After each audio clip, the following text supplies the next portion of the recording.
So with that, I invite now the next speaker, Dr. Shoaib Sayed, and again in the tone that has been set by Professor Jawahirullah, that comparative study at times gives us an idea as to what the belief systems really are of one another, for better understanding, merely for better understanding, and not in terms of trying to point fingers or say you do this or your religion says this and your religion says that, but just basically a brief understanding of one another's faith. So I believe Dr. Shoaib Sayed will continue in the same vein. He is a student of comparative religion. He is an international orator, traveled the world. He was associated with IRF for the last 17 years and more. And he is basically a da'i, one who invites people to Allah. So I guess Dr. Shoaib Sayed will further continue on this topic of comparative study of what exactly are the dietary habits of various people. Dr. Shoaib Sayed. Alhamdulillah wa salatu wa salam ala rasulillah wa ala alihi wa ashabihi ajma'in. Fa'udhu billahi minash shaitani rajim. Bismillahir rahmanir rahim. Wa likulli ummatin ja'alna mansaka liyadhkuru ismallahi ala ma razaqahum min bahimatil an'am. Fa ilahukum ilahun wahid falahu aslimu wa bashiril mukhbitin. Rabbi shrah li sadri wa yassir li amri wahlul uqdatan min lisani yafqahu qawli. Respected distinguished guests on the dais और मेरे अजीज़ भाइयों बहनों, अस्सलामु अलैकुम व रहमतुल्लाहि व बरकातुहू। The topic है cows in India, और अल्हम्दुलिल्लाह इस मुनासिबत से मैंने सूरतुल हज सूरा नंबर 22 आयत नंबर 34 की आयत तिलावत फरमाई शुरू में, जिसमें अल्लाह सुब्हानहू तआला फरमाता है वलिकुल्लि उम्मतिन जअलना मनसका, कि हर उम्मत के लिए, हर लोगों के लिए हमने कुर्बानी सैक्रिफाइस का राइट्स रखा, हर उम्मत में। लियदकुरु इस्मल्लाह अला मा रज़क़हुम, ताकि वो अल्लाह का नाम पुकारें, अल्लाह का नाम सेलिब्रेट करें, अल्लाह की किब्रियाई बयान करें उन खानों के ऊपर जो हमने उनको अता किया, मिन बहीमतिल अनआम, उन जानवरों से जो खाने के हैं जानवर, उन जानवर जो फिट हैं खाने के लिए, उनके ऊपर वो अल्लाह का नाम ले सकें। फ़ इलाहुकुम इलाहुन वाहिद, कि देखो जानो कि तुम्हारा खुदा, तुम्हारा अल्लाह एक ही खुदा है। फलहु अस्लिमू, तो उसी के लिए सजदा बुरू हो जाओ, उसी के सबमिशन में आ जाओ। वह बशिरुल मुखबितीन, और खुशखबरी सुना दो वो सारे जो हम्बल सर्वेंट्स हैं, उनको खुशखबरी सुना दो। बीफ ईटिंग, गांव हत्या या गाय को नहीं मारना, इस ताल्लुक से अगर मैं शुरू करूं तो एम.एस. गोवालकर जो हिंदुत्व आइडियोलॉग हैं, वो कहते हैं अपने bunch of thoughts page number 496 में कि ये तो जो बाहरी फॉरेनर्स हैं, इनकी वजह से ये गौ हत्या का सैक्रिफाइस का सिलसिला शुरू हुआ। मुसलमानों ने पहले शुरू किया और फिर ब्रिटिशर्स ने इनको जारी रखा। फिर देखिए एनसीईआरटी की किताब सोशल साइंस जो क्लास 6 के लिए है, पेज नंबर 89 पर है। Among the animals, the cow was given the most important and sacred place. Injuring or killing of cow was prohibited. जानवरों में सबसे ज्यादा अहमियत, सबसे ज्यादा इज्जत गाय को दी गई, काव को दी गई, और उसको जख्मी करने वाले, उसको मारने वाले, वो वैदिक में मना है, प्रोहिबिटेड है। द काव वॉज कॉल्ड अग्निया, काव को कहा गया कि अग्निया है, जिसको नुकसान नहीं पहुंचा सकते, जिसको मार नहीं सकते। वेदा प्रिस्क्राइब पनिशमेंट फॉर इंजरिंग और किलिंग काव, वेदा जो है ये प्रिस्क्राइब करता है कि जो कोई किल करता है, जो कोई मारता है गाय को, तो उसको पनिशमेंट दी जाए और उसको बाहर, किंगडम से बाहर कर दिया जाए, यहां तक कि उसको मौत की भी सजा दी जा सकती है। लेकिन ये सारी बातें ये झूठ हैं, ये सच नहीं है, गलत हैं। बेबुनियाद हैं, ये अपनी पेट से पैदा की हुई बातें हैं। ऐसा नहीं है, जैसे पिछले मुकर्रिरीन ने ये बयान किया कि स्वामी विवेकानंदा ये अपने किताब के अंदर, अपने उसके अंदर कहते हैं, जो complete works of Swami Vivekananda volume number 3 page number 536 के अंदर, कि यू विल बी एस्टॉनिश, तुमको ताज्जुब होगा अगर मैं ये कहूं कि वो अच्छा हिंदू हो ही नहीं सकता जब तक कि वो बीफ ना खाए, बल्कि कुछ मौकों के ऊपर वो बुल और ऑक्स को भी ज़बा करे, उसको भी खाए, वो अच्छा हिंदू हो ही नहीं सकता। ये बात बेबुनियाद है कि उनकी किताबों में गौ हत्या का मनाही ही है। ये बेबुनियाद बातें हैं कि वैदिक स्क्रिप्चर के अंदर मनाही है। मैं एक के बाद एक आपको हवाले देते जाऊंगा, आप सिर्फ नोट करते जाइए। ऋग्वेदा मंडल नंबर 10, ऋग्वेदा मंडल नंबर 10 हिम नंबर 85 श्लोक नंबर 13 और 14 के अंदर गौ सैक्रिफाइस के बारे में, गाय की सैक्रिफाइस के बारे में, कुर्बानी के बारे में जिक्र है। ऋग्वेदा मंडल नंबर 10 हिम नंबर 89 श्लोक नंबर 14 में भी वही जिक्र है। ऋग्वेदा मंडल नंबर 8 हिम नंबर 43 43 और श्लोक नंबर 11 के अंदर भी वही गौ हत्या के बारे में जिक्र है। अथर्ववेदा मंडल नंबर 10 हिम नंबर 9 और श्लोक नंबर 1 में है कि गाय को कुर्बान करके 100 डिशेस ऑफ राइस के साथ में ऑफरिंग दी जाए। गाय को कुर्बान करके 100 डिशेस ऑफ राइस, चावल के, उनको दी जाए, सर्व किया जाए। बृहद्रणारण्यक उपनिषद, ये उपनिषद की बारी आई। अध्याय नंबर 6 पदा नंबर 4 और सूत्र नंबर 18 में है।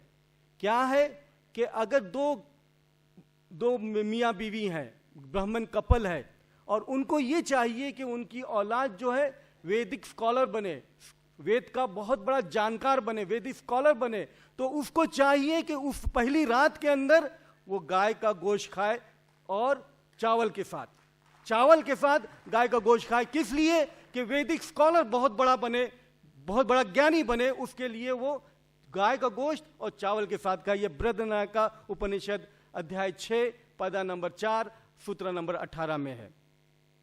और पिछले मुकर्रिरीन ने ये भी जिक्र किया कि इनके यहाँ टर्मिनोलॉजी है घोघना।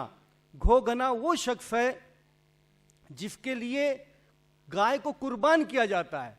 घोघना वो गेस्ट है, वो मेहमान है जिसके लिए गाय को कुर्बान किया जाता है और उसको खिलाया जाता है, तो वो शख्स जो है वो घोघना कहलाता है। घोघना मतलब ये नहीं कि गाय, बल्कि वो गेस्ट, वो मेहमान घोघना है जिसके लिए गाय कुर्बान की जाए, जिसके लिए गाय ज़बा की जाए और गाय को खिलाया जाए, तो वो मेहमान को घोघना कहते हैं। और ये मैं नहीं कह रहा हूँ, उनकी संस्कृत डिक्शनरी कह रही है, उनकी ग्रामर की किताब कह रही है।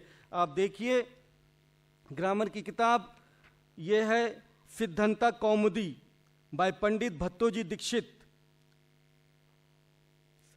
14वीं सेंचुरी की ग्रामर की किताब है उनकी, सिद्धांता कौमुदी बाय पंडित भट्टोजी दीक्षित। वो कहते हैं for it a cow is slaughtered a guest is called goghna. जिसके लिए काउ को स्लॉटर किया जाए, जिसको गाय को स्लॉटर किया जाए, गाय को ज़बा किया जाए, उसको कहते हैं घोघना।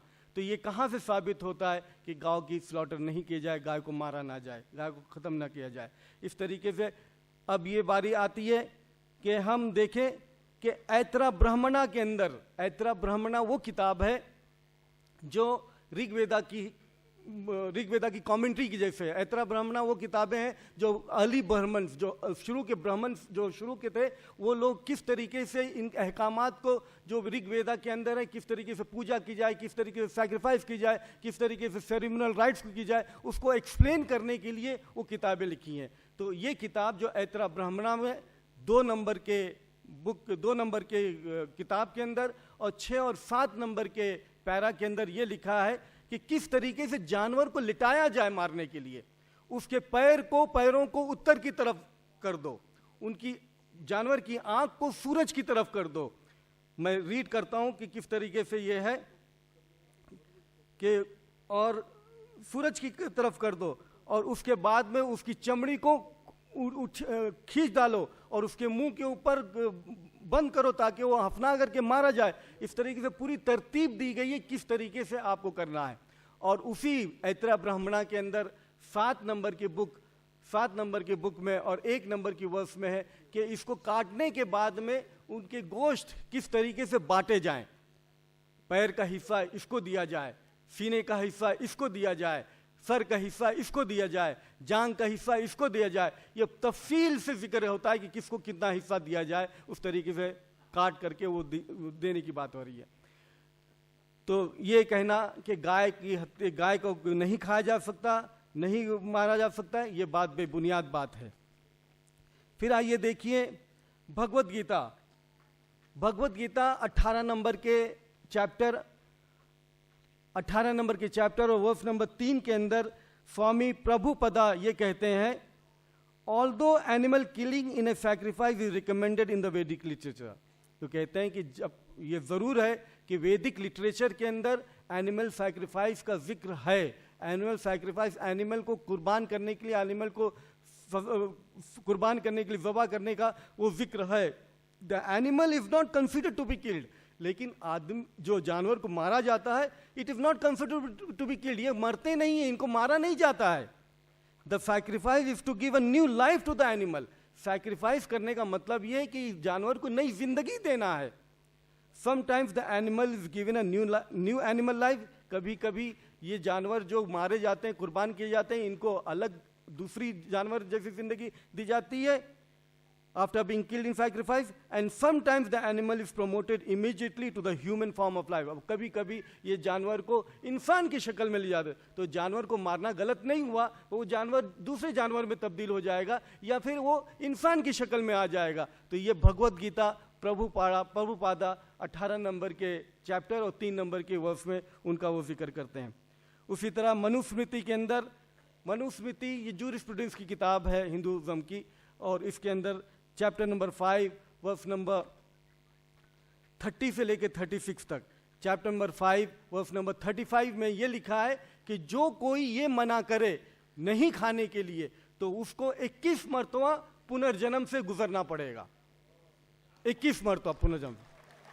एक जगह पर भगवत मनुस्मृति में लिखा है कि जो कोई कहता है, मना करता है इस जानवर को, ये फला जानवर मैं नहीं खाऊंगा, तो जितने बाल हैं उस जानवर के ऊपर उतनी मर्तबा पुनर्जन्म में गुजरना पड़ेगा सजा के तौर पर, उतनी बार। तो इस तरीके से भगवत गीता में भी हमको हवाले मिलते हैं कि नहीं, मनुस्मृति में भी हवाले मिलते हैं कि नहीं। और फिर उसके बाद में अब बारी आती है महाभारत के अंदर।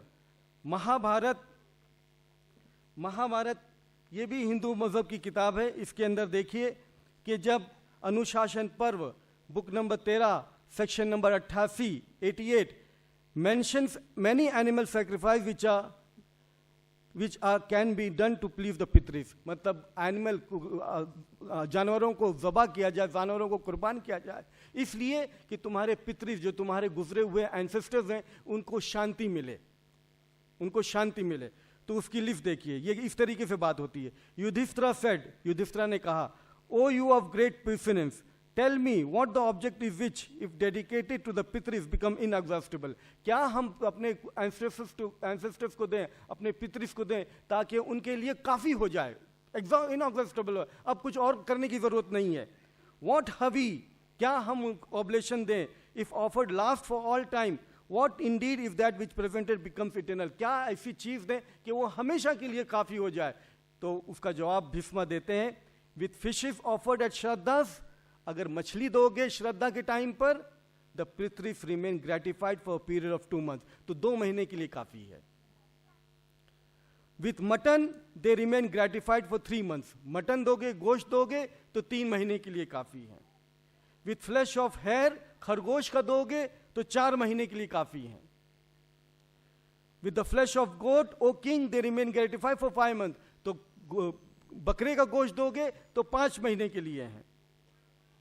विद बेकन, सुअर का गोश्त दोगे तो 6 महीने के लिए है।